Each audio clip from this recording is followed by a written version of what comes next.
Second chances. Chapter 4. Emotions are new and scary things. Notes. Slowly, things start to bloom between the human and the Valkyria, or do they? The next day dawned bright and early, and William found that he couldn't sleep a moment more. Sitting up in bed, he walked towards the window and threw open the curtains, inhaling the fresh morning air deeply and letting it out with a soft sigh. This place really was beautiful, he had to admit. The morning dawning in many bright colors as the grays and blacks of night gave way to the brilliance of the rising sun. He rubbed the back of his head and leaned against the window frame for a moment, just taking in the scenery, the peace of it all.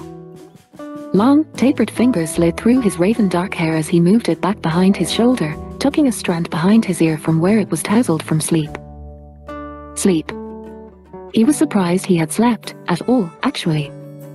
He never slept well back home. Too concerned with the feats and trials that life constantly threw at him, but here he had had the first peaceful, uninterrupted sleep he had had in years. That thought was oddly blissful as he turned his face to the warmth of the rising sun and closed his eyes, just allowing the moment to seep into his bones. Then, with a deep, body-racking sigh, he shoved off from where he was leaning and went to greet the day. A bath was needed first and foremost. He hadn't had a chance to bathe properly since he had been bedridden. Upon entering the bathing room, his eyes had gone wide in surprise, only for a moment. The room was as large as his bedroom, with a deep, in-ground tub that resembled a pool in many ways. The room had running water, which intrigued him, for it was unheard of in his time. Not yet being discovered until 1833. The mechanical mind in him wanted to learn more about this new and inventive contraption, but once he figured out which handle made the water warm, and which cold, he tentatively sank into the pool-like tub up to his chest with another deep sigh. Leaning back against the marbled side, arms spread out against the coolness of the stone, hair floating around his shoulders, he enjoyed the warmth that spread through him and into him.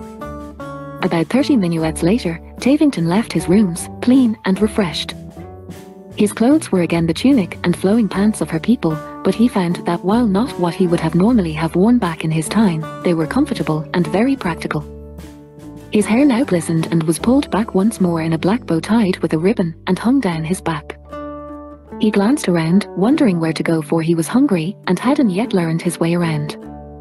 Hearing low voices coming from his right, he walked down the hall and towards a door near the end of it. Pausing, he looked inside as the door was open, and he saw a small group of 4 or more Valkyria talking amongst themselves. Talking that ceased when they saw him at the door, and stared at him questioningly. Feeling a bit awkward, William was about to try to communicate with those inside when, without warning, the door slammed shut in his face, making him jump slightly and blink at the actions of those involved within. William, hearing that soft voice call his name, made the fluttering emotions of anger settle as he turned and saw Becca standing behind him, a small smile upon her face. "Dining hall is this way. Come on, I'll show you." She chuckled and turned to lead him back the way he came, and away from the soft, muttering voices from the room within. Upon entering the dining hall, William allowed himself the leisure to look about as he followed his angel towards the many delectable scents that wafted from the room within. She stopped at a door and handed him a tray with a grin. "We choose what we each like to eat here, and the cooks remember it and prepare it for you while you wait. Each meal time can be different, but the cooks always make things taste amazing." She nodded for him to go first, as she followed behind and picked out a bowl of fruit and sat it on her tray. Followed by a plate of eggs, light and fluffy, and bacon, the likes he had only ever heard of but never tried. Biscuits with honey or jam followed, as well a cup of coffee, real coffee and nothing imported, as well as a glass of juice, and she was done, and heading for a place to sit. He had followed in kind, grabbing what he had wanted, which was basically the same things she had gotten, and joined her. Savoring the first real meal he had in days now that his throat was completely healed. Becker tried not to giggle at the look of pure delight that had crossed his face as he sipped his coffee and ate his eggs. He was adorable and didn't seem to realize it. "So, what does this day bring for us, me?" He quickly corrected himself, casting Becker a look as he finished up his meal. Both of them were not very big talkers while they ate. "What do you have planned for today?" His sea blue eyes met and held hers with a look of both curiosity and amusement. Could he admit that he was actually looking forward to spending more time with her? that maybe, in some small way, she was beginning to grow on him. He didn't really like the thought, as he had always been something of a lone wolf, but she seemed to understand him in a way no one ever had before, or even tried. That made him pause, sometimes, in his actions and thoughts, knowing full well that she could read him like a book or hear him even when he wasn't trying to communicate with her. Being that in tune with someone truly frightened him, but he would never admit it. Not ever. Becca looked up at William, at his question, and smirked, finishing up her meal and sipping the last of her juice. "You just wait and see," she said with a hint of playfulness that made William's eyes furrow. Chuckling, she stood and waited for him to join her as she then showed him where to throw his trash away and place the trays when they were done. "Now you know where to go, should I not be around to show you?" she said with a hint of a smile. Something he caught and filed away for future use before she grinned at him once more. "Ready? Come on. I got a surprise for you." She slipped her hand boldly into his and he did not pull away, yet instead, entwined their fingers together as she led them out of the castle and into the bright sunshine. Where she was taking him, she would not say, not even if he asked her several times, as he would find out soon enough, and sure enough, after a brisk walk through a smaller part of the forest. They came to a stop at what looked to be stables of some kind. Becca paused and looked up at William, before giving his hand a gentle squeeze and letting go, continued on her way inside, throwing the doors open wide.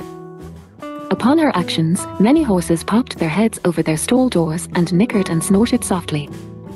Rows upon rows of the majestic animals, and they all seemed eager for attention, ears perked forward expectantly. "This is where we keep and breed our best horses, William. These stables are known far and wide throughout my world." She paused and stopped to stroke the nose of a dark, fiery stallion gently. "This is Apollo, and he has been my friend for many a year." The way she spoke of her horse was with such feeling that William had to tilt his head at hearing it. Horses were just animals, or so he had been led to believe, but he knew, deep down, that they were so much more than that, and seeing Rebecca with them, it made something within him flare just the faintest. They are beautiful, Rebecca. Truly. He meant his words as he walked up and down the loose boxes, coming to a stop and petting one horse and then another. He had an affinity with these creatures from a time he had been very small, and they seemed to understand him and he them. "Pick one," Becca's voice rang out, causing William to look back at her in shock. "Anyone you desire, William," her smile radiant as she watched him subtly. I could no sooner choose a star from the heavens. He inadvertently thought, allowing Becker to hear such a thought before he caught himself, and tried to school the faint blush that wanted to grace his features. They are all beautiful, Rebecca. I cannot pick just one. He trailed off as his eye caught sight of a great apple, with one blue eye, and like a moth to the flame, he went to it. Reaching out a hand, he held still to allow the horse to sniff him, and a faint, ghost of a smile crossed his features when the animal snuffled him, and allowed him to pet it. "That's Grey Wind. Made to my Apollo." Becca's voice was soft as she watched.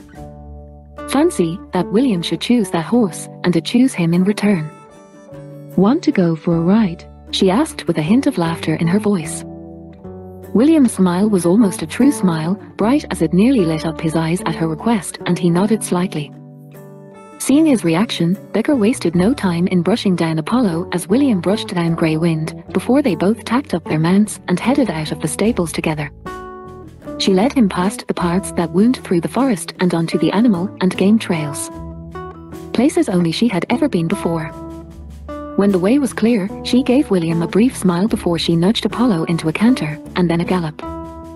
Apollo didn't have to be told twice, and he took off in a flash, his strong legs eating up the ground under him in a brilliant stride, his long neck reaching for the distance even as the earth sped by. William, not to be outdone, and thoroughly enjoying himself for the first time in a long time, simply changed his seat, and a soft squeeze of his knees, and Grey Wind followed suit, racing to catch up to her mate. Onward and upward they raced, Becca glancing back as William caught up, and they raced neck and neck. Both horses striving to outdo the other, laughter echoing around them as Becca laughed at the joy of it all, and William, unable to resist, joined in. It was as they finally slowed, to allow their horses breath, that they actually looked at each other and for the first time, felt something pass between them. Becker didn't know what that feeling was, and apparently neither did William, for both suddenly looked away from the other as their horses walked slowly, side by side. Thank you for that, Rebecca. William's voice was actually soft, as he turned his gaze back to hers. That was thrilling in ways that I cannot begin to describe. I haven't ridden a horse for the joy of it in so long. He ventured to open up to her before he realized it and slammed the door on those emotions he had told himself, many years ago, that he wanted no part of. Becker, able to sense the war within the man, simply nodded and smiled lightly over at William. Thank you for joining me, William. It was fun, and we shall have to do this again sometime, now that grey wind is yours. So saying, she clicked her tongue over her teeth, giving Apollo his head as he trotted a bit in front of the mare, and leading them back upwards to the meadow in which she had shared with him previously. Not seeing the look of surprise and then shock on William's face as she did so, but she could sense it, and it nearly made her smile to herself. Pulling to a stop in the meadow, William dismounted first and strode over to where Becker had just pulled up Apollo, and without asking nor warning, reached up for her and pulled her gently off the horse, setting her lightly upon her feet. The action had been instinctual, as any gentleman of his time would help a lady off her horse, but the feelings that flared up inside him at his holding of her waist, looking down into her eyes as they stood so close to each other, was not known, and the confusion burned brightly in his eyes for her to see before he pushed such thoughts aside, clearing his throat and nodding lightly to her as he took a step back. Becker had felt it too, that intense pull between them, but wisely said nothing. She walked back to sit among the soft grass, and this time laid back upon it with a gentle sigh, looking up at the clouds that wafted overhead. William joined her, resting nearby, one hand behind his head, the other resting lightly over his torso. For a long while, they said nothing, just focusing their thoughts and emotions inwardly, enjoying the closeness of the other without having to say anything at all. What do you see up there, William? Becker's voice broke both their thoughts as she turned her head slightly to look at him. In the clouds? What do you see? When he looked at her, utterly confused, she chuckled and smirked lightly at him. My father and I used to do this all the time, make shapes and figures in the clouds. Here she scooted closer to him and pointed to a rather fluffy-looking cloud. See how it looks like a bird. She used her finger to draw an outline of the animal she said she saw up there, and it took him a while to realize what she was doing. To see the bird in the clouds. He blinked a few times when he realized that he too could see what she saw, and he turned to look at Becker for a moment before looking back at the clouds. Your turn, William. What do you see? She asked, so softly. He took a moment before he raised his hand and drew an outline of cat in the clouds.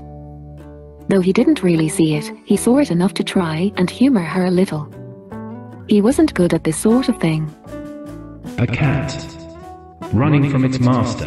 The humor wasn't in his voice as he answered, even though he smirked and lowered his hand.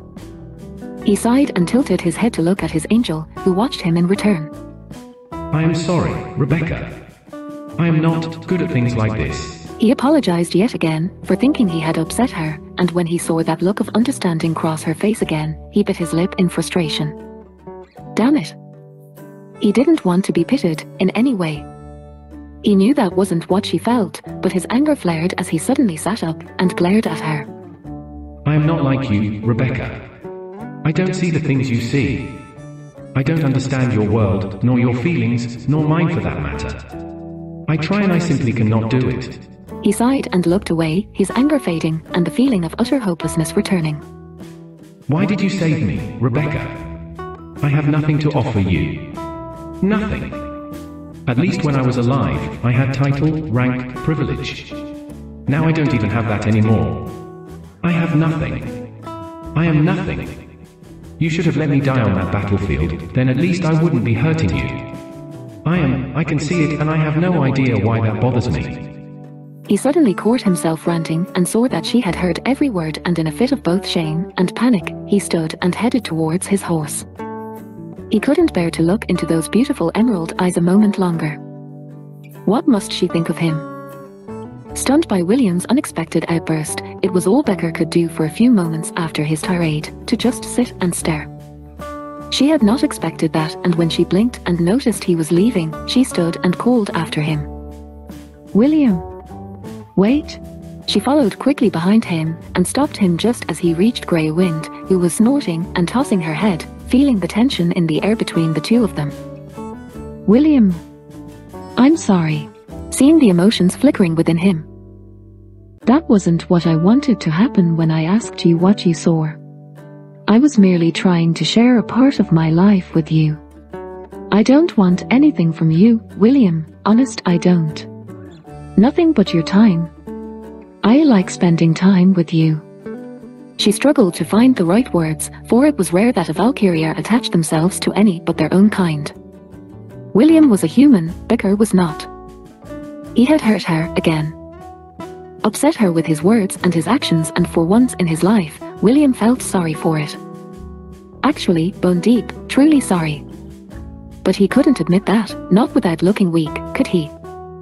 Instead he stood very still, looking down at her, unmoving but silenced as well. Watching him for a moment, Becker looked into his eyes and saw what she needed to see there. No words were needed, she could tell by his actions how he felt, and she nodded ever so slightly to let William know she knew. Watching as the tension slowly ebbed out of him, she offered him her hand, and he took it without port. They lay there in that meadow for the rest of the day and into the night. Talking of little things, sharing bits and pieces at a time of their stories. Watching as the sun slowly set and the stars came out, and with it, the northern lights danced across the sky. William seemed to marvel in it as he watched the brilliant colours cross the sky, and as they rode back towards the castle to see to their horses, they stole looks at each other and soft smiles. William walked her to her room, something he had never done before, and bidding her good night, raised her hand that he somehow still held to his lips and kissed the back of her hand, his eyes never leaving hers, before he retired to his rooms. As she lay in bed, moments later, Becker was aware of one thing. Something had happened today between them. Something big, and she wasn't even sure what it was yet. But she was excited to find out.